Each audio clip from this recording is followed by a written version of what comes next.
അസ്സലാമു അലൈക്കും വറഹ്മത്തുള്ളാഹി. അൽഹംദുലില്ലാഹ് വസ്സലാത്തു വസ്സലാമു അലാ റസൂലില്ലാഹ് വഅലാ ആലിഹി വസ്വഹ്ബിഹി അജ്മഈൻ. അമ്മാ ബഅദ്. വേദിയിലുള്ള ആദരണീയനായ അധ്യക്ഷൻ ബഹുമാന്യനായ പണ്ഡിതൻ അബ്ദുൽ ജബ്ബാർ മദീനി, മറ്റു സഹപ്രവർത്തകരെ, ഇവിടെ സന്നിഹിതരായിരിക്കുന്ന രക്ഷിതാക്കളെ, സഹോദരങ്ങളെ, സുഹൃത്തുക്കളെ, ഓൺലൈനിലൂടെ ഇത് ശ്രവിച്ചുകൊണ്ടിരിക്കുന്ന നല്ലവരായ സുഹൃത്തുക്കളെ, അള്ളാഹുവിൻ്റെ അത്യപാരമായ അനുഗ്രഹത്താൽ ഇന്ന് രാവിലെ മുതൽ ഈ സമയം വരെയും അള്ളാഹു ഏറെ ഇഷ്ടപ്പെടുന്ന ഒരു സദസ്സിന് സാക്ഷികളാകാൻ നമുക്കെല്ലാവർക്കും തൗഫീക്ക് ലഭിച്ചിരിക്കുകയാണ്. അൽഹംദുലില്ലാഹ്. അള്ളാഹു ഇത് നമ്മിൽ നിന്ന് സ്വാലിഹായ ഒരു അമലായി സ്വീകരിക്കുമാറാകട്ടെ എന്ന് പ്രത്യേകം പ്രാർത്ഥിക്കുകയാണ്. ഇന്ന് രാവിലെ മുതൽ നിങ്ങളിതിരുന്ന് കേട്ടുകൊണ്ടേയിരിക്കുകയാണ്. അതുകൊണ്ട് തന്നെ ഇനിയും ഇത് നീട്ടിക്കൊണ്ടു പോകുന്നത് പലർക്കും വിഷമമുണ്ടാവും. അതുകൊണ്ട് അധികം ഞാൻ സംസാരിക്കുന്നില്ല. പെട്ടെന്ന് ഇൻഷാ അല്ലാഹ് എൻ്റെ വാക്കുകൾ ഞാൻ അവസാനിപ്പിക്കാൻ തന്നെയാണ് ഉദ്ദേശിക്കുന്നത്. ആദ്യമായി എൻ്റെ ഒരു സന്തോഷം ഞാൻ നിങ്ങളുമായി പങ്കുവെക്കുകയാണ്.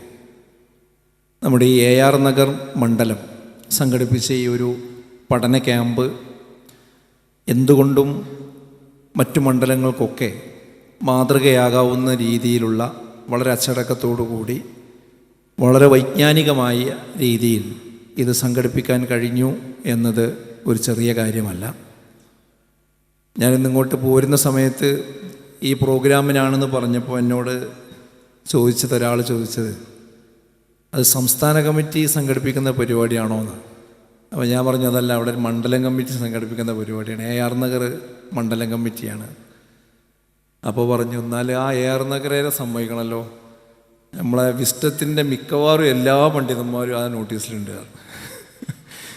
ഇത്രയും ആൾക്കാരെ ഒരുമിപ്പിച്ച് കൂട്ടിയൊരു ക്യാമ്പ് സംഘടിപ്പിക്കാൻ അവർക്ക് കഴിയുന്നുണ്ടെങ്കിൽ അവരെ കഴിവ് അപാരം തന്നെയാണല്ലോ എന്ന് പറഞ്ഞു. അപ്പോൾ ഞാനും ഇങ്ങനെ ആലോചിച്ചു, ഇന്നെ കൊണ്ട് ഇപ്പോൾ ഇത് കഴിയൂല.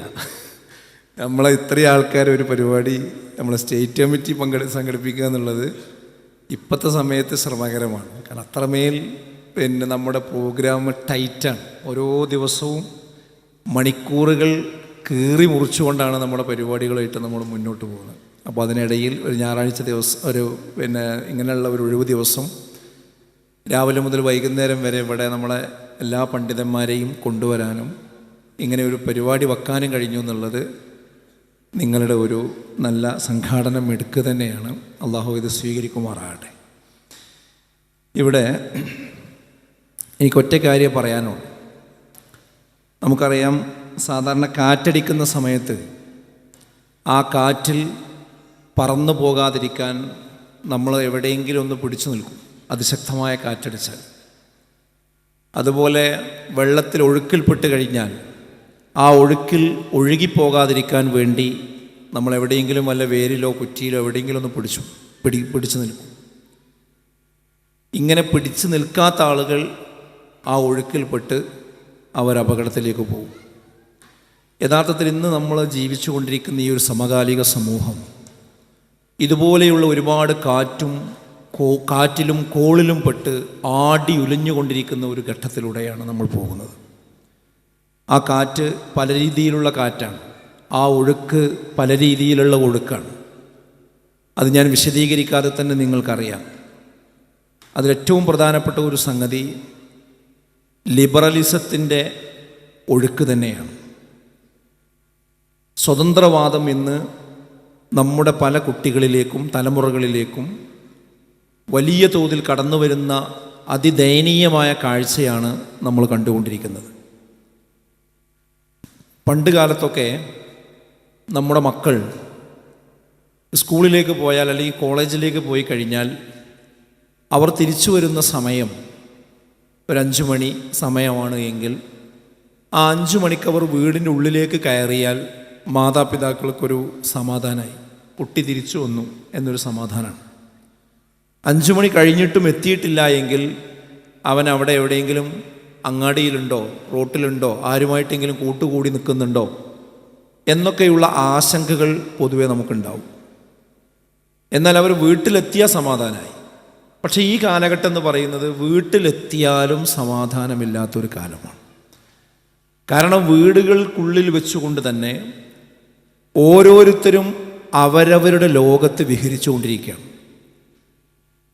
ഭാര്യ എന്താണ് കാണുന്നത്, ഭർത്താവ് എന്താണ് കേട്ടുകൊണ്ടിരിക്കുന്നത്, കുട്ടികൾ ഏതൊക്കെ സൈറ്റിലൂടെയാണ് സഞ്ചരിച്ചു കൊണ്ടിരിക്കുന്നത്, അവരാരോടൊക്കെയാണ് സംസാരിച്ചു കൊണ്ടിരിക്കുന്നത് എന്നതിനെ സംബന്ധിച്ച് ആർക്കും ഒരു എത്തും പിടിയും കിട്ടാത്ത ഒരു സന്ദർഭം നമ്മുടെ മുമ്പിൽ ഉണ്ട് എന്നതാണ്. അതുകൊണ്ട് തന്നെയാണ് ഇന്നത്തെ കാലത്ത് രക്ഷിതാക്കളെ സംബന്ധിച്ചിടത്തോളം വളരെ വലിയ ആശങ്ക അവരുടെ മക്കളെ സംബന്ധിച്ചിടത്തോളം ഉണ്ട് എന്നത് സത്യമാണ്.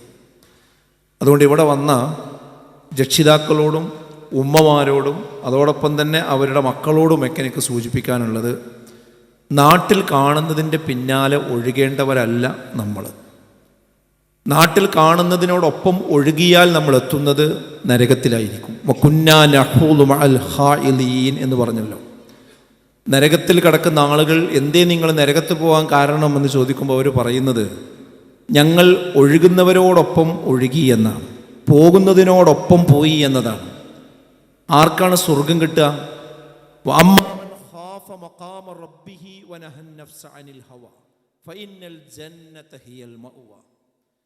എന്തൊക്കെ തിന്മകളും തെറ്റുകളും ഇച്ഛകളുമുണ്ടോ അതെല്ലാം ഉണ്ടെങ്കിലും അള്ളാഹുവിൻ്റെ സ്ഥാനത്തെ ഭയപ്പെട്ടുകൊണ്ട് ഞാനിത് ചെയ്താൽ എൻ്റെ ഉപ്പ കണ്ടില്ലെങ്കിലും ഉമ്മ കണ്ടില്ലെങ്കിലും നാട്ടുകാർ കണ്ടില്ലെങ്കിലും അധ്യാപകരറിഞ്ഞില്ലെങ്കിലും ഇതെല്ലാം അറിഞ്ഞുകൊണ്ടിരിക്കുന്ന ഒരു അള്ളാഹു ഉണ്ട് എന്ന ഒരു ഭയപ്പാടോടുകൂടി തിന്മയിൽ നിന്ന് തിരിച്ചു പോകുന്നവൻ ആരോ അവനുള്ളതാകുന്നു സ്വർഗം എന്നാണ്. അപ്പോൾ ഒഴുകുന്നതിനോടൊപ്പം ഒഴുകിക്കഴിഞ്ഞാൽ നമ്മൾ എത്തുന്നത് നരകത്തിലേക്കായിരിക്കും.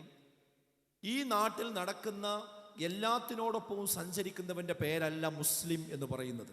അതുകൊണ്ട് ഈ ക്യാമ്പിൽ വന്ന എല്ലാവരോടും എനിക്ക് പറയാനുള്ളത്, ഈ ക്യാമ്പിൻ്റെ വിജയം എന്ന് പറയുന്നത് എന്താണെന്ന് ചോദിച്ചാൽ ഇവിടുത്തെ ഭക്ഷണം നന്നായോ എന്നതല്ല, ഇവിടെ ഒരുപാട് ആളുകൾ പങ്കെടുത്തോ എന്നതല്ല, ഇവിടെ ഒരുപാട് പണ്ഡിതന്മാർ പ്രസംഗിച്ചോ എന്നതല്ല, മറിച്ച് ഇവിടെ ഈ പങ്കെടുത്തിരിക്കുന്ന ഇത് കേട്ടിരിക്കുന്ന നമുക്ക് ഓരോരുത്തർക്കും ഇന്ന് മുതൽ നമ്മുടെ ജീവിതത്തിൽ എന്ത് പരിവർത്തനം ഉണ്ടാക്കാൻ സാധിച്ചു.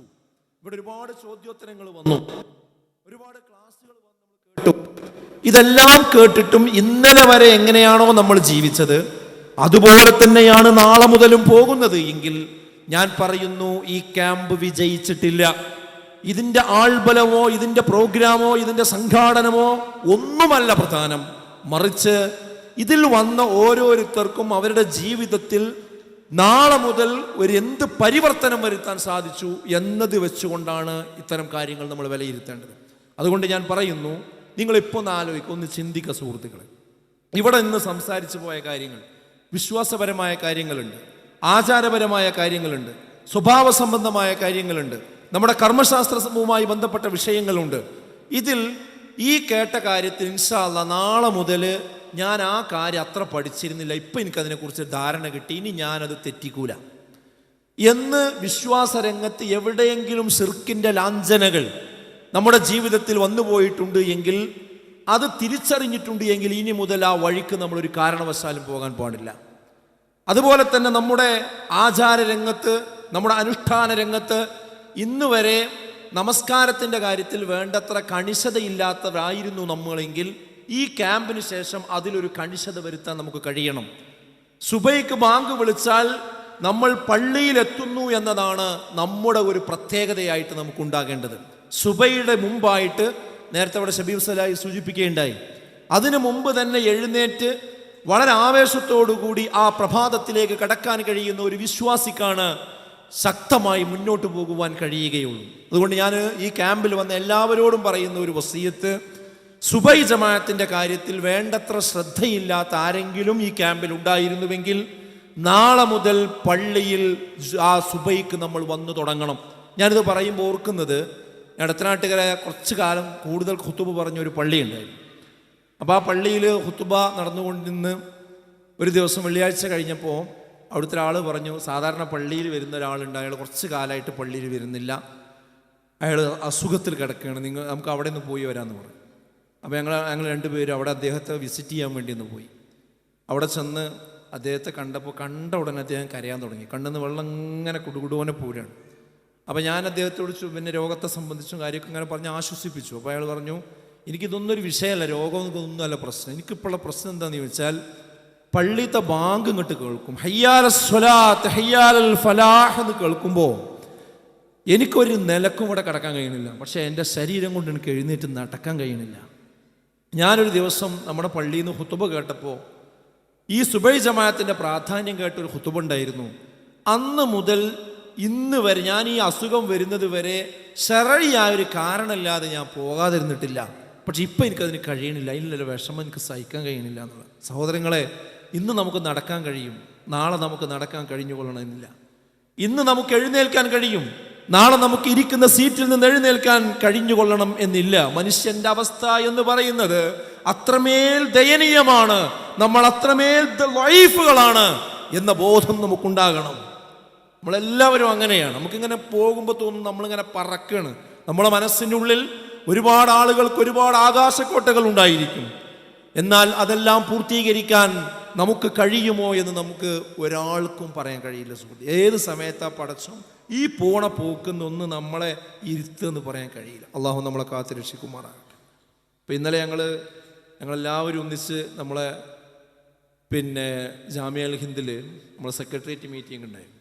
ബർമദീനി ഉണ്ടായിരുന്നു. രാവിലെ ഒരു 9 മണിക്ക് തുടങ്ങി ഏകദേശം ഒരു 4 മണിയായപ്പോൾ നമ്മളെ ഹാരിസ് മൗലവി യോഗത്തിലുണ്ട്, സജീവമായിട്ട് യോഗത്തിൽ പങ്കെടുത്ത് സംസാരിച്ചുകൊണ്ടിരിക്കുകയാണ്. അപ്പോൾ ഒരു 4 മണിയായപ്പോൾ അദ്ദേഹം സാധാരണ യോഗത്തിൻ്റെ തീരാൻ സമയമായി കഴിഞ്ഞാൽ എനിക്ക് പോകണം, നമുക്ക് പോകണം, വേഗം നിർത്തല്ലേ എന്നൊക്കെ ചോദിക്കും. അപ്പം ഞാൻ അങ്ങനെ ചോദിക്കണമെന്നാണ് വിചാരിച്ചത്. പക്ഷെ അദ്ദേഹത്തിന് പ്രയാസം, ശാരീരികമായ ബുദ്ധിമുട്ട് ഇങ്ങനെ തോന്നി തുടങ്ങിയിട്ടുണ്ട്. കുറച്ച് കഴിഞ്ഞപ്പോൾ കുറച്ച് പുറത്ത് പോയിട്ട് വന്നിട്ട് പറഞ്ഞു, എനിക്ക് വേദന കൂടുന്നുണ്ട്, എനിക്ക് എവിടെയെങ്കിലും ഒരു ഹോസ്പിറ്റലിൽ പോകണമെന്ന് പറഞ്ഞു. അങ്ങനെയാണ് അവിടുന്ന് ആ ഹോസ്പിറ്റലിൽ പോയതാണ്. അങ്ങനെ അൽമാസ് പോയി, പിന്നെ അവിടുന്ന് നേരെ കോഴിക്കോട്ടേക്ക് കൊണ്ടുവന്ന് അപ്പോൾ CT സ്കാനും കാര്യങ്ങളൊക്കെ എടുത്തു നോക്കുമ്പോഴാണ് നമ്മളെല്ലാവരും അറിഞ്ഞതുപോലെ ആ രക്തക്കുഴലിന് ഒരു വിള്ളൽ വന്നിട്ടുണ്ട്. അള്ളാഹു അദ്ദേഹത്തിന് ശിഫ നൽകുമാറാകട്ടെ. നമ്മളെല്ലാവരും പ്രാർത്ഥിക്കണം സുഹൃത്തുക്കളെ. ഇപ്പോൾ അദ്ദേഹം ICUവിലാണ്. ഇപ്പോൾ ഡോക്ടർമാർ ഇന്നിപ്പോൾ ഒരു മീറ്റിംഗ് നടന്നുകൊണ്ടിരിക്കുന്നുണ്ട് ഡോക്ടർമാരുടെ, അതിലെന്താണ് ചെയ്യേണ്ടത് എന്നുള്ള കാര്യത്തിൽ. അതിപ്പോൾ ഇൻഷാ അല്ലാഹ് ഇപ്പോൾ തീരുമാനമായിട്ടുണ്ടാവും. എത്രയും പെട്ടെന്ന് അദ്ദേഹത്തിന് അള്ളാഹു ശിഫ നൽകി പൂർവോപരി സജീവമായി ഈ രംഗത്ത് നേരത്തെ പോലെ മുന്നോട്ട് പോകാനുള്ള തൗഫീക്ക് അള്ളാഹു നൽകുമാറാകട്ടെ. അപ്പം നമ്മളെ അവസ്ഥ എന്ന് പറയുന്നത് ഇങ്ങനെയൊക്കെയാണ്. അതുകൊണ്ട് ഉള്ള ആയുസ് നമ്മൾ പരമാവധി അള്ളാഹുവിൻ്റെ മാർഗത്തിൽ ചെലവഴിക്കാൻ നമ്മൾ തയ്യാറാണ്. ഇപ്പോൾ ഹാരിസ് മൗലവിനെ സംബന്ധിച്ച് പറയുകയാണെങ്കിൽ നമുക്കറിയാം, നമ്മൾ ഇരിക്കുന്ന പണ്ഡിതന്മാർ ഓരോരുത്തരവസ്ഥയാണ്. അപ്പോൾ പറപ്പൂർ മൗലവി നേരത്തെ ഇവിടുന്ന് പോയി, എപ്പോഴാണ് വീട്ടിൽ എത്തുന്നത്? എന്നും രാത്രി ഒരു 12 മണിക്കും 11 മണിക്കൊക്കെയാണ് വീട്ടിൽ എത്തുന്നത്. എവിടുന്ന്? ദീർഘമായി യാത്ര കഴിഞ്ഞ്, മീറ്റിങ്ങോ പ്രോഗ്രാമോ കഴിഞ്ഞ്, നമ്മുടെ പ്രായമുള്ള പണ്ഡിതന്മാരടക്കം. പക്ഷേ ഒരു നിമിഷം പോലും വെറുതെ ഇരിക്കുന്നൊരവസ്ഥ നമ്മളെ ഈ കൂട്ടായ്മയിൽ ആർക്കുമില്ല. ഇത് നമുക്കൊക്കെ ഒരു പാഠമാണ്. ഞാൻ പറയുന്നത് എന്താണെന്ന് വെച്ചാൽ, നമുക്ക് ആരോഗ്യമുള്ള സമയത്ത് 100 കൂട്ടം ന്യായം പറഞ്ഞ് നിസ്കരിക്കാൻ നേരമില്ല, അവിടെ പോകാൻ നേരമില്ല, പള്ളിയിലെത്താൻ നേരമില്ല, ദീനിയായൊരു കാര്യത്തിന് നമ്മൾ വിളിച്ചാൽ അതിനെനിക്ക് ഒഴിവില്ല, അതിനിന്ന് വരാൻ കഴിയില്ല, ഇങ്ങനെ നമ്മൾ ഓരോന്ന് പറയും. എന്ന് അവസാനം നമ്മളൊന്ന് മുടങ്ങിക്കഴിഞ്ഞാൽ അപ്പോഴായിരിക്കും നമുക്ക് പടച്ചോനെ എനിക്ക് ഒരുപാട് കാര്യങ്ങൾ ചെയ്യാമായിരുന്നല്ലോ, ഇപ്പം എനിക്കൊന്നും ചെയ്യാൻ കഴിയണില്ലല്ലോ, ഇപ്പം എനിക്കൊന്ന് സുജുദ് പോകാൻ കഴിയണില്ലല്ലോ, ഇപ്പം ഒന്ന് നിസ്കരിക്കാൻ കഴിയണില്ലല്ലോ, ഇപ്പോൾ പള്ളി പോകാൻ കഴിയണില്ലല്ലോ എന്ന വിഷമം അപ്പം വരും. അപ്പോഴാണ് നമുക്ക് ആരോഗ്യമുള്ള സമയത്ത് ചെയ്യാൻ കഴിയാത്തതിൻ്റെ ബുദ്ധിമുട്ടൊക്കെ നമുക്ക് ഓർമ്മ വരിക. എന്നാൽ നമ്മളീ പണ്ഡിതന്മാർക്കൊക്കെ നമ്മളെ സജീവ പ്രവർത്തകർക്കൊക്കെ ഏത് സമയത്ത് എന്ത് വിഷമം വന്നാലും അതിൽ യാതൊരു മനസാക്ഷി പ്രശ്നം ഉണ്ടാവില്ല. കാരണം ഉള്ള ആയുസ് അള്ളാഹ്ക്ക് കൊടുത്തിട്ടുണ്ട്, ബാക്കി അല്ലാഹ്, അത്രയേ ഉള്ളൂ. നമുക്കൊരു സങ്കടം നമുക്ക് വരാൻ പാടില്ല. നമ്മൾ മരിക്കുകയാണെങ്കിലും നമ്മളെന്തെങ്കിലും അസുഖങ്ങളോ പ്രയാസങ്ങളോ വരികയാണെങ്കിലും പടച്ചോനെ എനിക്ക് കുറേ കാര്യങ്ങൾ ചെയ്യാൻ കഴിഞ്ഞില്ലല്ലോ എന്നൊരവസ്ഥ നമുക്ക് വരരുത്. അതുകൊണ്ട് എനിക്ക് പറയാനുള്ളത്, ഈ മണ്ഡലത്തിലെ ഇത്രയും സജീവരായ പ്രവർത്തകന്മാർ ഇവിടെ വന്ന് ഈ ക്യാമ്പ് കഴിഞ്ഞ് പോകുമ്പോൾ നമുക്ക് നമ്മുടെ വ്യക്തി ജീവിതത്തിൽ എന്തെങ്കിലും ഒരു പുതിയ മാറ്റം നമുക്കുണ്ടാക്കാൻ കഴിയണം. ഖുർആൻ പാരായണം ചെയ്യാത്ത മനുഷ്യന്മാരുണ്ടെങ്കിൽ ഖുർആൻ പാരായണം ചെയ്ത് തുടങ്ങണം. ഒരു ദിവസം പോലും ഖുർആനൊരു പേജ് ഓതാത്തൊരു ദിവസം നമുക്ക് ഉണ്ടാകാൻ പാടില്ല. അതേപോലെ തന്നെ ജമാഅത്തിന് പ്രാധാന്യം കൊടുക്കാത്ത ആൾക്കാരുണ്ടെങ്കിൽ ആ ജമാഅത്തിന് പ്രാധാന്യം കൊടുക്കണം. അതുപോലെ സക്കാത്ത് കൃത്യമായി അത് കൊടുക്കേണ്ട സമയത്ത് കൊടുക്കുന്നൊരു സ്വഭാവമില്ലെങ്കിൽ അത് കൊടുത്തു തുടങ്ങണം. ഹജ്ജ് ചെയ്യാനുള്ള എല്ലാ ഭൗതിക സൗകര്യങ്ങളും ആരോഗ്യവും ഉണ്ടായിട്ടും ഇനിയും അനാവശ്യ ന്യായങ്ങൾ പറഞ്ഞുകൊണ്ട് നീട്ടിക്കൊണ്ടു പോകുന്ന ആരെങ്കിലും ഉണ്ട് എങ്കിൽ അത് അടുത്ത പ്രാവശ്യം തന്നെ അത് ചെയ്യാനുള്ള ഒരുക്കങ്ങൾ നമ്മൾ ചെയ്യണം. അതിനുള്ള അപേക്ഷകൾ നമ്മൾ കൊടുക്കണം. പേരക്കുട്ടിയുടെ കുട്ടിയുടെ കല്യാണം കഴിയട്ടെ, അവന് വീടുണ്ടാകട്ടെ എന്നൊക്കെ പറഞ്ഞ് കാത്തിക്കേണ്ട കാര്യമൊന്നുമില്ല. നമുക്കത് ബാധ്യതപ്പെട്ടതാണെങ്കിൽ ആ ബാധ്യത നമ്മൾ വേഗം പൂർത്തീകരിക്കണം. അതുപോലെ തന്നെ ഇസ്ലാമികമായ ദഅ്വാ പ്രവർത്തനങ്ങൾ പലരും എന്താണെന്ന് ചോദിച്ചാൽ, ഞാൻ എൻ്റെ നിസ്കാരം നോമ്പൊക്കെ ആയിട്ട് അങ്ങനെ പോയാൽ മതി, ഞാൻ വേറെ കാര്യത്തിനൊന്നും ഇല്ല എന്നുള്ളതാണ്. ചില സഹോദരിമാരൊക്കെ അത് തുറന്നു പറയാറുണ്ട്. എന്തെങ്കിലും വല്ല ക്ലാസ്സിനും കാര്യങ്ങളൊക്കെ വിളിച്ചാൽ, ഖുർആൻ ക്ലാസ്സിനൊക്കെ വിളിച്ചാൽ വരും. എന്നാൽ നമ്മളെ ഒരു പ്രവർത്തന കൺവെൻഷൻ ഉണ്ട്, ഒരു സംഘടന മീറ്റിംഗ് ഉണ്ട്, ക്യാമ്പ് ഉണ്ടെന്നൊക്കെ പറഞ്ഞാൽ ഞാൻ അതിനൊന്നുമില്ല, അത്തരം കാര്യങ്ങൾക്കൊന്നും നിങ്ങൾ വിളിക്കേണ്ട കാര്യമില്ല, അതൊക്കെ എന്ന് പറഞ്ഞാൽ വെറുതെ ആവശ്യമില്ലാത്തൊരു സംഗതിയാണ്. ഞാനും എൻ്റെ ഖുർആൻ ക്ലാസ്സും ഞാനും എൻ്റെ മുസാഫുമായിട്ട് ഞാൻ അങ്ങനെ കൂടുകയാണ്, വേറൊന്നും എന്നോട് പറയണ്ട എന്ന് പറയുന്ന അപൂർവം ചിലരെങ്കിലും ഉണ്ട്. അത് തിരുത്തണം സുഹൃത്തുക്കളെ. ഈ മണ്ഡലം കമ്മിറ്റിയുടെ ആളുകൾ അങ്ങനെ ഇരുന്നിരുന്നുവെങ്കിൽ ഇന്നിങ്ങനെ ഒരു ക്യാമ്പ് ഉണ്ടാവുമോ? ഒറ്റ ആലോചിച്ച് നോക്കി. ഇന്നിപ്പോൾ ഇവിടെ എത്ര വിവരം നമുക്ക് കിട്ടി. ഇവിടെയുള്ള മണ്ഡലം കമ്മിറ്റിൻ്റെ സെക്രട്ടറിയും പ്രസിഡൻറ്റും പറയണെന്ത്, നമ്മളങ്ങനെ പ്രവർത്തിക്കൊന്നും വേണ്ട, ക്യാമ്പൊന്നും സംഘടിപ്പിക്കണ്ട, സമ്മേളനമൊന്നും സംഘടിപ്പിക്കണ്ട, നമ്മൾ നിസ്കരിച്ച് നോലും പോയിട്ട് നമ്മളെ കബർക്ക് അങ്ങനെ പോയാൽ മതി എന്നാണ് തീരുമാനിച്ചിരുന്നതെങ്കിൽ ഇതുണ്ടാവുമോ? നിങ്ങൾ ആലോചിച്ച് നോക്കി. ഉണ്ടാവില്ലല്ലോ. അപ്പം നമ്മൾ ഓരോരുത്തരുടെയും ബാധ്യതയാണ് നമ്മൾ മനസ്സിലാക്കിയ കാര്യം അത് എത്താത്ത മനുഷ്യന്മാർക്ക് എത്തിച്ചു കൊടുക്കുക എന്നുള്ളത്. അത് നമ്മൾ ചെയ്തേ പറ്റൂ. 4 കാര്യങ്ങൾ നിർബന്ധമാണെന്ന് പറയാമല്ലോ. വിശ്വാസം, അമലുസ്വാലിഹാത്ത്, ഈ ഹക്ക് മറ്റുള്ളവരോട് ഉപദേശിക്കുക, അതുപോലെ തന്നെ ക്ഷമ മറ്റുള്ളവരോട് ഉപദേശിക്കുക. വൽ അസ്ർ ഇന്നൽ ഇൻസാന ലഫീ ഖുസ്ർ ഇല്ലല്ലദീന ആമനു വഅമിലുസ്വാലിഹാത്ത് വതവാസൗ ബിൽ ഹഖി വതവാസൗ ബിസ്സബ്ർ. ആർക്കതിൻ്റെ അർത്ഥം അറിയാത്തത്? 4 കാര്യങ്ങളില്ലാത്തവരൊക്കെ നഷ്ടത്തിലാണെന്നാണ്. ആ നഷ്ടത്തിൽ നിന്ന് രക്ഷപ്പെടണമെങ്കിൽ ഈ 4ഉം വേണം. വിശ്വാസവും അമലുസ്വാലിഹാത്തും. അത് മാത്രം പോരാ, ഈ ഹക്ക് പരസ്പരം അങ്ങോട്ടും ഇങ്ങോട്ടും പറയണം. ആ പറച്ചിലിൻ്റെ പേരാണ് നമ്മൾ ദഅവത്ത് എന്ന് പറയുന്നത്. അത് പ്രവാചകന്മാരാണ് പറഞ്ഞിരുന്നത്. ഇനി പ്രവാചകന്മാർ വരാനില്ല. അതുകൊണ്ട് തന്നെ ഇനി ഈ ഹക്ക് ആര് ഉൾക്കൊണ്ടുവോ അവരുടെ ബാധ്യതയാണ് ഇത് മറ്റുള്ളവർക്ക് എത്തിച്ചു കൊടുക്കുക എന്നുള്ളത്. അത് നമ്മൾ മരിക്കുന്നത് വരെ നമ്മുടെ സമയവും സമ്പത്തും ഊർജവും ആ മേഖലയിലായിരിക്കണം നമ്മൾ വിനിയോഗിക്കേണ്ടത്. എന്തൊരു സന്തോഷമായിരിക്കും നമ്മുടെ ജീവിതത്തിന് എന്നറിയും. അതുകൊണ്ട് ഞാൻ പറയുന്നത്, നമുക്ക് ഓരോരുത്തർക്കും, മുതിർന്ന ആളുകൾ അതിൻ്റെ മുതിർന്ന സംവിധാനം നമുക്കുണ്ട്, യുവാക്കൾക്ക് അതിൻ്റെ സംവിധാനമുണ്ട്, വിദ്യാർത്ഥികൾക്ക് അതിൻ്റെ സംവിധാനമുണ്ട്, സ്ത്രീകൾക്കുണ്ട്, പെൺകുട്ടികൾക്കുണ്ട്. അവരൊക്കെ ആ മേഖലയിൽ അധ്വാനിക്കണം എന്നുള്ളതാണ് പറയുന്നത്. ഇല്ലെങ്കിൽ എന്താ സംഭവിക്കുക എന്ന് ചോദിച്ചാൽ, പുതിയ തലമുറ നമുക്ക് നമ്മുടെ വീട്ടിൽ നമ്മുടെ മക്കളായി തന്നെ നമുക്ക് കിട്ടാത്തൊരു സാഹചര്യത്തിലേക്കാണ് പോകുന്നത്. ഞാൻ അതിന് അധിക അനുഭവങ്ങളോ ഉദാഹരണങ്ങളോ ഒന്നും പറയേണ്ടതില്ല.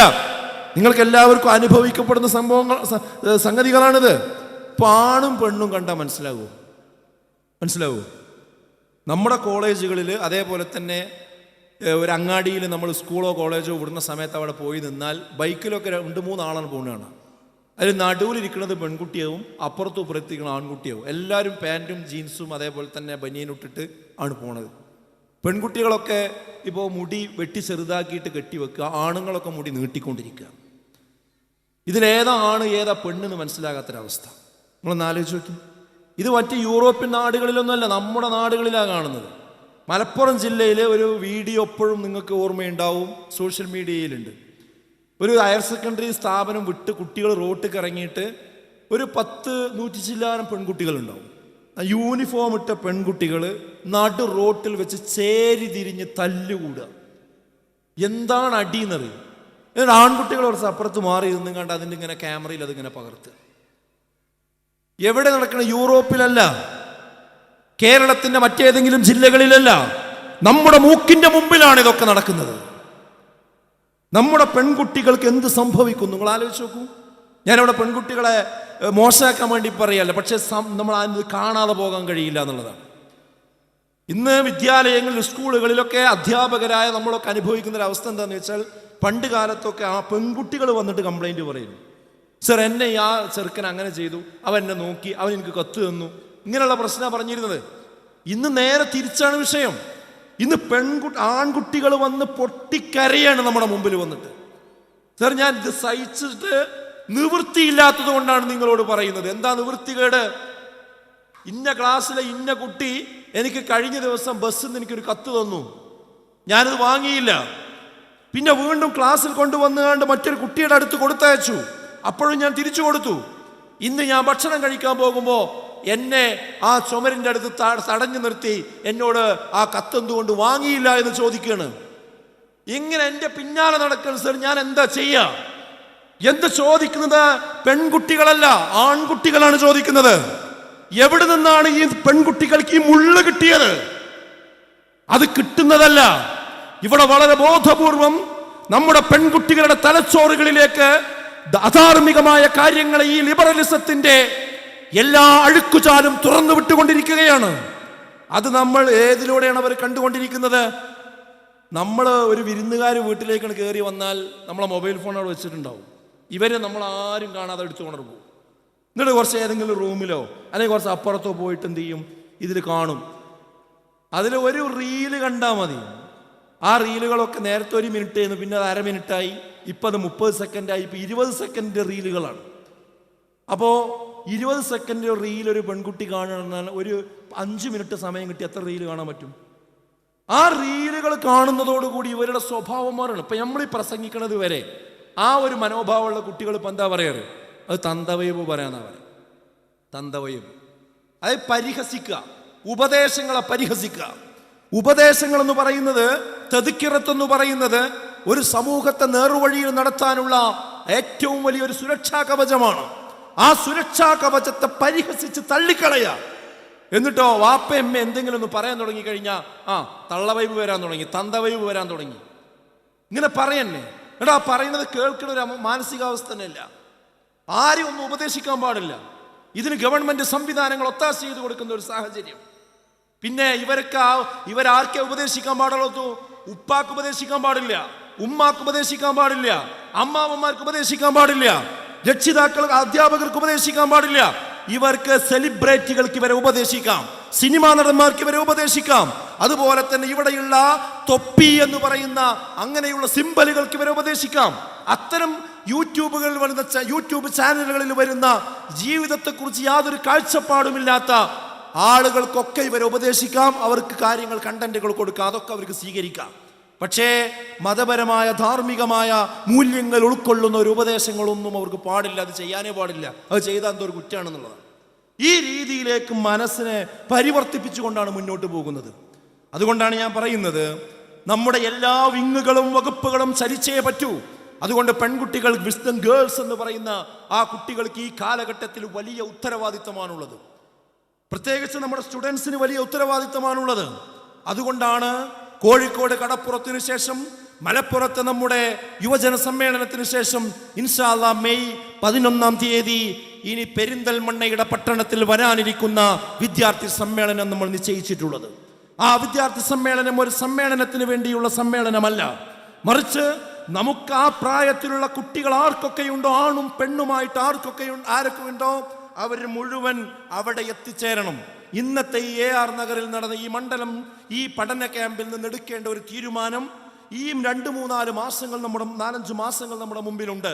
ഈ മാസങ്ങളോടുകൂടി ഇതിൻ്റെ ചുറ്റളവിലുള്ള ഈ പ്രായത്തിലുള്ള മുഴുവൻ കുട്ടികളുടെ വീടുകളിലും നമ്മൾ കയറി ഇറങ്ങി അവരെ അത്തരം ഒരു പ്രോഗ്രാമിലേക്ക് ക്ഷണിക്കണമെന്നാണ് ഞാൻ പറയുന്നത്. അങ്ങനെ കേരളം മുഴുവൻ ഇളക്കി മറിച്ച് കൊണ്ടുവരണം. എന്നിട്ട് നമുക്കൊരു കാര്യം ഇവിടെ തെളിയിക്കാനുണ്ട്. എന്താണത്? ഇവിടെയുള്ള പുതിയ തലമുറ എന്ന് പറയുന്നത് നിങ്ങൾ പറയുന്ന അധാർമികതയുടെ പിന്നാലെ കുത്തിയൊലിച്ചു പോകുന്നവരല്ല. ധർമ്മത്തിന്റെ ഓരം പറ്റി നിൽക്കുന്ന ഒരു വലിയ സമൂഹം, ഒരു വലിയ പരിച്ഛേദം ഇവിടെയുണ്ട് എന്ന ആത്മവിശ്വാസം ഇവിടെ ഈ നമുക്ക് ഉയർത്തി കാണിക്കേണ്ടതുണ്ട്. ഇന്ന് എല്ലാവർക്കും എന്താ വെച്ചാൽ എല്ലാവരും അങ്ങനെ പറയാം അല്ലേ? ഇപ്പം നിങ്ങൾക്ക് ഇവിടെ എഴുതി കിട്ടിയ ഒരു ചോദ്യം ഉണ്ട്. അതിനുള്ള എന്താ വെച്ചാൽ, നമ്മൾ ഈ നന്മയും കാര്യങ്ങളൊക്കെ പറഞ്ഞുകൊണ്ട് നമ്മളെ കുട്ടികളോടൊക്കെ പറഞ്ഞാൽ കുട്ടികളും ആൾക്കൊക്കെ പറയണത് എന്താ വെച്ചാൽ, എൻ്റെ ക്ലാസ്സിലുള്ളവരൊക്കെ അങ്ങനെയാണ്, ഞങ്ങള് പിന്നെ ബെഞ്ചുമുള്ളവരൊക്കെ ഈ ഡ്രസ്സാണ് ഇടുന്നത്, എല്ലാവരും അങ്ങനെയാണ്, പിന്നെ ഞാൻ മാത്രമുള്ള ഉമ്മ എന്താ കാട്ടുക? ആ ചോദ്യത്തിന്റെ ഉത്തരം എന്താണെന്നറിയോ? നമുക്ക് ആ ഡ്രസ്സ് വേണോ സ്വർഗം വേണോ? ആ ഡ്രസ്സ് വേണോ നരകം വേണോ? ഈ ചോദ്യത്തിലേക്കാണ് നമ്മൾ തിരിച്ചു വരേണ്ടത്. എല്ലാവരും ചെയ്യുന്നതിൻ്റെ കൂടെ അതിൻ്റെ കൂടെ ഒഴുകാനാണ് നമ്മൾ തീരുമാനിച്ചിട്ടുള്ളത് എങ്കിൽ, അതാണ് നമ്മുടെ സിമ്പല് എങ്കിൽ, നമുക്ക് സ്വർഗം ഒരു കാരണവശാലും ലഭിക്കില്ല സഹോദരങ്ങളെ. സ്വർഗം ലഭിക്കണമെങ്കിൽ ഇസ്ലാം വെച്ചിരിക്കുന്ന നിയമങ്ങൾക്കും നിബന്ധനകൾക്കും ഉള്ളിൽ നമ്മൾ നിൽക്കണം. നിൽക്കുക എന്നുള്ളതാണ് ജീവിതത്തിന്റെ പരീക്ഷണം. എന്താ പരീക്ഷണം എന്ന് പറഞ്ഞാൽ? പരീക്ഷണം എന്ന് പറഞ്ഞാൽ രോഗവും അസുഖവും ബുദ്ധിമുട്ടും മാത്രമൊന്നുമല്ല. നന്മയും തിന്മയും സത്യവും അസത്യവും അസത്യവും ധർമ്മവും അധർമ്മവും കൂടിക്കലരുമ്പോൾ ആ ധർമ്മം ഏതാണ് സത്യമേതാണ് എന്ന് മനസ്സിലാക്കി അവിടെ ഉറച്ചു നിന്നുകൊണ്ട് ആരൊക്കെ എനിക്ക് എതിര് നിന്നാലും, ഈ ലോകം മുഴുവൻ എതിര് നിന്നാലും, ബദഅൽ ഇസ്ലാമു ഗരീബ വസയഊദു കമാ ബദ ഫതൂബാ ലിൽ ഉറബാ. അതെ, ഇസ്ലാം അപരിചിതമായിട്ടാണ് കടന്നു വന്നത്. അത് അപരിചിതാവസ്ഥയിലേക്ക് തന്നെ മടങ്ങും. അന്ന് ആ അപരിചിതർക്കാകുന്നു മംഗളം എന്നാണ്. അതെ, ആ അപരിചിതർക്കാകുന്നു മംഗളം. അതായത് ഇസ്ലാമികമായി ജീവിക്കുന്നു എന്ന് പറയുമ്പോൾ ഈ ഒരു പുതിയ ആളാണ്, ഈ എന്തൊരു മോലേരാണ്, ഈ ഒരു മോലേരിച്ചിയാണ്, ഈ എന്താ മാത്രം ഇങ്ങനെ, നിന്റെ വസ്ത്രം എന്താ മാത്രം ഇങ്ങനെ, നിനക്ക് മാത്രം എന്താ താടി, നീ മാത്രം എന്താ നിസ്കരിക്കണത്, നീ മാത്രം എന്താ മഫ്തിടുന്നത്? ഈ ചോദ്യം നമ്മളോട് ചോദിക്കുമ്പോൾ ഞാൻ മാത്രമാണെങ്കിലും ഞാനത് ചെയ്യും. അതാണ് എൻ്റെ വിശ്വാസം. വഖാല ഇന്നനി മിനൽ മുസ്ലിമീൻ, ഞാൻ മുസ്ലിമീങ്ങളിൽ പെട്ടവനാണ് എന്ന് ആ മുഴുവൻ ആരോപണത്തിന്റെയും പുരപ്പുറത്ത് കയറി വിളിച്ചു പറയാൻ ആത്മാഭിമാനമുള്ളവരുടെ പേരാണ് മുസ്ലിം എന്ന് പറയുന്നത്. അവർക്കുള്ള ഒരുക്കി വെച്ചിരിക്കുന്നതാണ് സ്വർഗം എന്ന് പറയുന്നത്. അതല്ലാതെ എന്താണ് ജീവിതം എന്നറിയാതെ യൂട്യൂബിൽ കാണുന്ന എല്ലാ അഴുക്കുചാലിലുടെയും മുങ്ങിപ്പൊങ്ങിക്കൊണ്ടിരിക്കുന്നവർ പറഞ്ഞുകൊണ്ടിരിക്കുന്ന കാര്യത്തിന്റെ പിന്നാലെ പോകുന്നവർക്ക് ലഭിക്കാനുള്ളതല്ല സ്വർഗം എന്ന് പറയുന്നത്. അതുകൊണ്ട് ഞാൻ പറയുന്നു, ഇന്ന് നിങ്ങൾ ഇവിടെ ചേർന്ന ഈ മണ്ഡലം പഠന ക്യാമ്പിൽ നിന്ന് കിട്ടിയ ആ കാര്യങ്ങൾ നമ്മുടെ ജീവിതത്തിൽ പ്രയോഗവൽക്കരിച്ചുകൊണ്ട് മുന്നോട്ട് പോകുവാൻ നമുക്ക് സാധിക്കേണ്ടതുണ്ട്. പല ആളുകളും ധാരണ എന്താ വെച്ചാൽ അതൊക്കെ ഒരു പുരോഗമനാണ് എന്നാണ്. ഈ പ്രസംഗിക്കുന്നവർക്ക് ഈ പുരോഗമനം ഒന്നും അറിയില്ല. ഇപ്പോഴത്തെ കാലം എങ്ങനെയാണ്, ഈ കാലം എങ്ങനെയാണ്, അതൊക്കെ പണ്ട് ഇപ്പൊ ഉമ്മമാരടക്കം പറയാൻ തുടങ്ങിയിട്ടുണ്ട്. എന്ത് അരുതായ്മകൾക്ക് നിന്ന് കൊടുക്കാൻ പറയുന്ന ന്യായം എന്താ അറിയോ? നോക്കട്ടോ, നമ്മളെ കാലം നല്ലപ്പോ നമ്മളൊക്കെ പഠിച്ചിരുന്നു, നമ്മളിന്ന് ചെറുപ്പകാലത്തൊന്നല്ല, ഇപ്പൊ ഇങ്ങനെ എത്രേ അല്ലേ? വിവാഹത്തിന്റെ സദസ്സുകളിലേക്കോ പോകാൻ പേടിയാണ്. ഇപ്പോൾ സദസ്സ് പോയി ഇരുന്നാൽ എന്താ സംഭവിക്കുക എന്ന് പറയുന്നത്, പെട്ടെന്ന് കരണ്ട് പോവുക, ഇരുട്ടാകുക, പിന്നെ വേറെ ലൈറ്റ് വരിക, പെട്ടെന്ന് വെടി പൊട്ടുക, ആകെ പേടിയാണ്. എന്താ സംഭവിക്കുക എന്നറിയില്ല. എന്നിട്ട് ഇതൊക്കെ ചോദിച്ചാൽ എന്താ ഇപ്പം എങ്ങനെ എത്രേ? ഇതാ ഉത്തരം. ഇപ്പം എങ്ങനെയാണ്, ഇതാണ് ഫാഷൻ. നിങ്ങളൊന്ന് ആലോചിച്ച് നോക്കൂ, എവിടേക്കത് പോണത്? അപ്പൊ ഇതൊക്കെ പുരോഗമനമാണ് എന്നുള്ളത്. അതാണ് ഇപ്പം ആണും പെണ്ണും കെട്ട വേഷം ധരിക്കുന്നതും എല്ലാം. നമ്മളൊന്ന് ഓർത്തു വെച്ചോളി, ഈ പുരോഗമനം കൊണ്ട് നടന്ന രാജ്യങ്ങളൊക്കെ തിരിഞ്ഞു നടക്കുകയാണ്. ഇപ്പം ഇന്നലത്തെ വാർത്ത എന്താ? അമേരിക്കയിൽ ട്രംപാണല്ലോ ഇപ്പോൾ വന്നത്, ഡൊണാൾഡ് ട്രംപാണ് ജയിച്ചത്. ആ ഡൊണാൾഡ് ട്രംപ് ജയിച്ചിട്ട് ജനുവരിയിൽ അദ്ദേഹം അധികാരമേൽക്കാൻ പോവുകയാണ്. അധികാരമേൽക്കാൻ പോകുന്ന സമയത്ത് അദ്ദേഹത്തിന്റെ പ്രഖ്യാപനങ്ങളിൽ പ്രധാനപ്പെട്ട പ്രഖ്യാപനം എന്താ അറിയോ?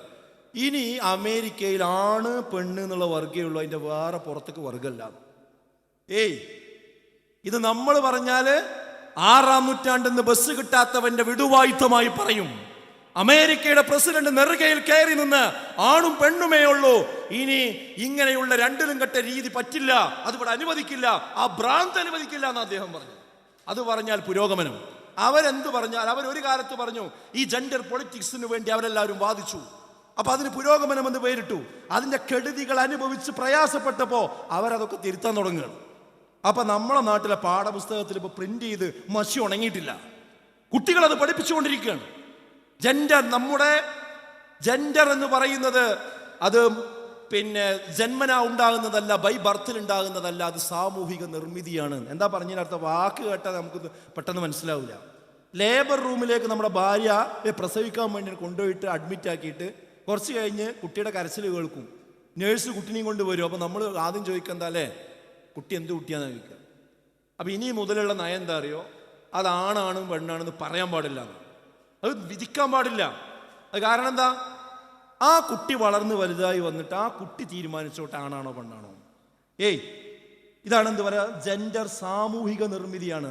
സമൂഹം അവർക്ക് എന്താണോ കൽപ്പിച്ചു കൊടുക്കുന്നത്, അല്ലെങ്കിൽ അയാൾ എന്താണോ അയാളുടെ ജെൻഡറായി തീരുമാനിക്കുന്നത്, അത് എല്ലാവരും അംഗീകരിക്കാൻ ബാധ്യസ്ഥരാണ്. എന്നിട്ട് 6ാം ക്ലാസ്സിൽ 7ാം ക്ലാസ്സിലൊക്കെ എത്തിയിട്ട് ആ കുട്ടി വന്ന് പറയണത് പെൺകുട്ടിയാണ് സംഗതി, പക്ഷെ അവൾ വന്ന് പറയണത് ഞാൻ ഇന്ന് മുതൽ ആണായി ജീവിക്കാനാണ് തീരുമാനിക്കണതെന്ന് പറഞ്ഞാൽ എല്ലാവരും കൈ ഒട്ടി പാസ്സാക്കുക, കേക്കൊക്കെ മുറിച്ച് എല്ലാവർക്കും കൊടുക്കുക, ആഘോഷിക്കുക, എന്നിട്ട് പിരിച്ചുവിടുക. ഇതാ പരിപാടി. ഇതിന്ന് മടങ്ങുകയാണ് എല്ലാ ലോകവും. അപ്പം നമ്മളെ പാഠപുസ്തകത്തിൻ്റെ നയം ഇതാണ്. നമ്മളെ കേരളത്തിൻ്റെ അവസ്ഥയുടെ വലിയ പ്രബുദ്ധതയുള്ള നാടുമാണ് നമ്മളെ നാട്. എല്ലാതും അങ്ങനെ തന്നെയാണ്. മയക്കുമരുന്ന് കാർട്ടലുകളെ വിദേശ തീവ്രവാദി സംഘടനകളായി പ്രഖ്യാപിക്കുമെന്നാണ് ട്രംപ് വേറൊന്ന് പറഞ്ഞത്. എല്ലാ അധാർമികതയുടെയും ഫാദർലെസ് നാഷൻ എന്നാണ് അമേരിക്കക്ക് പേരെന്നിടാറുള്ളത്.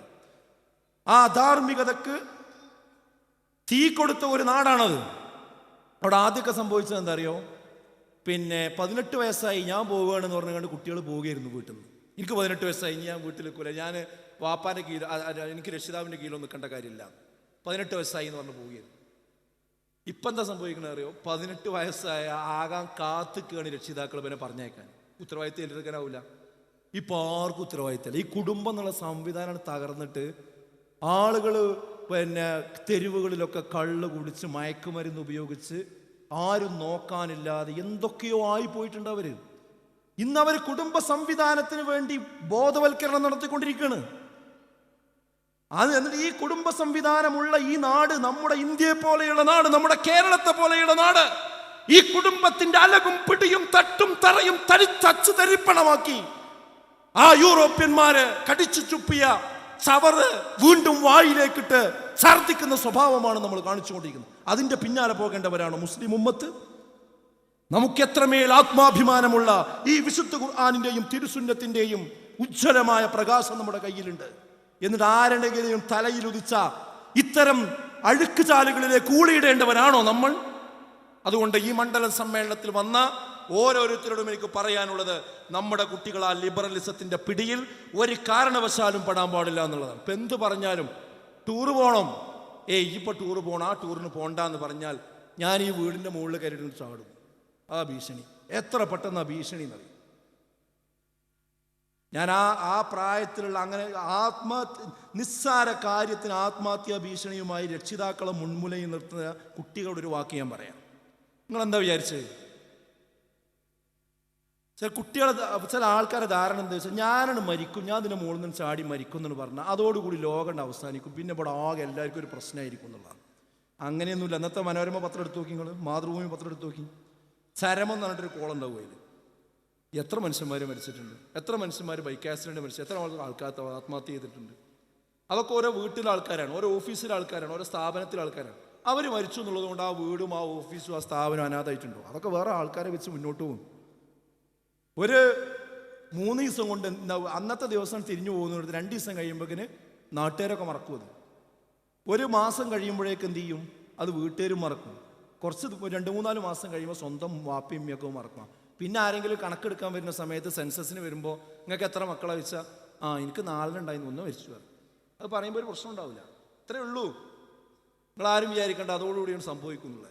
അങ്ങനെ ആരും പേടിപ്പിച്ചിങ്ങാണ്ട് ആരും അത് അവർക്ക് പോയി, ഇത്രയേ ഉള്ളൂ. മുസ്ലിമീങ്ങളാണെങ്കിൽ ഓർത്ത് വെച്ചോളിയും, മരിച്ച് അങ്ങനെ ആത്മഹത്യ ചെയ്ത് കഴിഞ്ഞാൽ ഖബറിലും അതുപോലെ തന്നെ നാളെ പരലോകത്തും അവർക്ക് കഠിനമായ ശിക്ഷ. വിഷം കഴിച്ചാണ് ആത്മഹത്യ ചെയ്തതെങ്കിൽ അയാൾ നാളെ നരകത്തിൽ ഇങ്ങനെ വിഷം കഴിച്ചുകൊണ്ടിരിക്കുന്ന, വയറിന് കുത്തിക്കൊണ്ടാണ് ആത്മഹത്യ ചെയ്തതെങ്കിൽ അയാൾ നരകത്തിൽ ഇത് കുത്തിക്കൊണ്ടേയിരിക്കുമെന്നാണ്. ഒരു മുകളിൽ നിന്ന് ചാടിയിട്ടാണ് ആത്മഹത്യ ചെയ്താൽ ചാടിക്കൊണ്ടിരിക്കുമെന്നതാണ്. അതുകൊണ്ട് ഈ ആത്മഹത്യ എന്ന് പറയുന്നത് ഫൈനൽ എക്സിറ്റ് അല്ല, അത് എല്ലാ ദുരന്തങ്ങളിലേക്കുമുള്ള ഫസ്റ്റ് എൻട്രൻസ് ആണ്. ഞാൻ അവസാനിപ്പിക്കുകയാണ്. ഈ കാര്യം എല്ലാവരും ഓർക്കുക. അതുകൊണ്ട് ആരും ആ ഭീഷണി എന്നും പറഞ്ഞു കണ്ട് എന്ത് ചെയ്യണ്ട. അവനാനാണ് നഷ്ടം, വേറെ നാട്ടുകാർക്കല്ല. അത് അവനവന് ഈ ലോകം ഉണ്ടാവില്ല, പരലോകം ഉണ്ടാവില്ല.